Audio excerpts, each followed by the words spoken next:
মুখোশ উন্মোচিত হয়েছে। কোটা সংস্কারের পক্ষে আমরা ছিলাম, আছি, সবসময় থাকবো।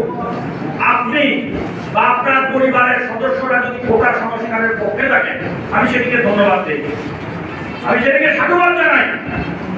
কিন্তু কোটা সংস্কারের কথা বলে আপনি যখন অতি বিপ্লবী হয়েছিলেন, আপনি যখন জননেত্রী শেখ হাসিনাকে অসভ্য ভাষায় কথা বলেছেন, আপনি যখন আমাদের প্রিয় সংগঠনগুলোকে নিয়ে বিভিন্ন নোংরা কথাবার্তা বলেছেন, তখন আপনার চিন্তা করা উচিত আপনার পেটে ভাত যায় শেখ হাসিনার জন্য। আপনার সন্তান ঢাকা শহরে লেখাপড়া করে, চকচকে জামা কাপড় পরে শেখ হাসিনার জন্য।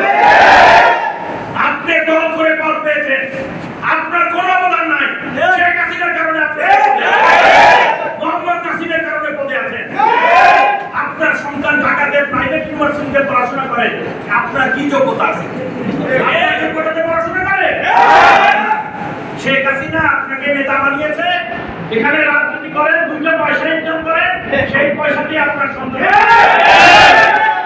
সুতরাং আপনারা যদি মনে করেন শেখ হাসিনা বলেছেন এবার পাই পাই হিসাব না, আমরা এটা ভুলবো না, আমরা এটা ভুলবো না।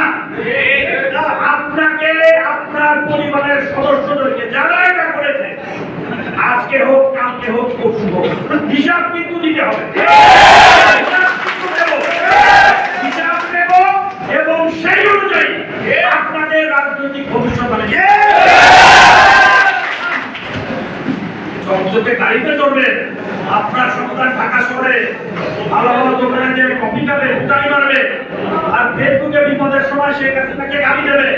আপনি মনে করছেন আপনাকে ছাড়া আমাদের চলবে না? শেখ হাসিনা তো বলেছে হয় থাকবেন না হয় থাকবো না। আমিও এমনি সাথে জয় করলাম, ভবিষ্যতে এমপি হবো কিনা তাকে કોઈ চিন্তা করি না। শেখ হাসিনা না থাকলে আমরাও নাই, শেখ হাসিনা না থাকলে আপনারাও নাই। সুতরাং নিজে আর নিজের পরিবারকে যদি শেখ হাসিনার জন্য, আওয়ামী লীগের জন্য উৎসর্গ করতে পারেন, তাহলে রাজনীতি করেন, তাহলে সুশীল দল বেঁচে থাকেন। আওয়ামী লীগ এত নেতা কর্মীর দরকার নাই, সবাইকে নিয়ে রাজনীতি করতে হবে।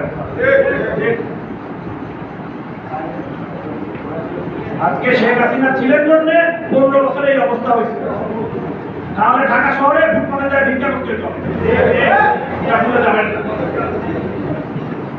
সুতরাং পাই করে হিসাব আমরা আপনারা যারা নেতা কর্মী আছেন, যারা সাহসের সাথে ছিলেন, আপনাদেরকে আমি ধন্যবাদ জানাই। কৃতজ্ঞতার সাথে আপনাদের সবসময় স্মরণে রাখবো।